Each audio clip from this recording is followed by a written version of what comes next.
Isang magandang araw na naman po mga kasaka. Gusto ko po sanang ipakilala sa inyo ito pong triple pack, triple power ng Esertec Corporation.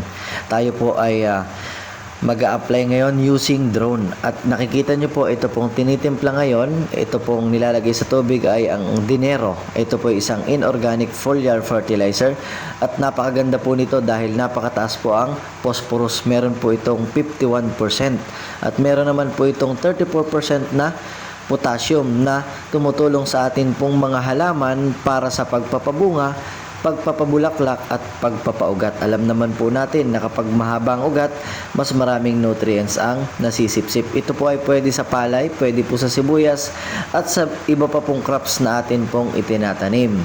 At ito po ay meron ding kasama na plant growth regulator. Yung plant growth regulator po, siya naman po yung nagre-regulate ng mga available nutrients sa atin pong mga halaman.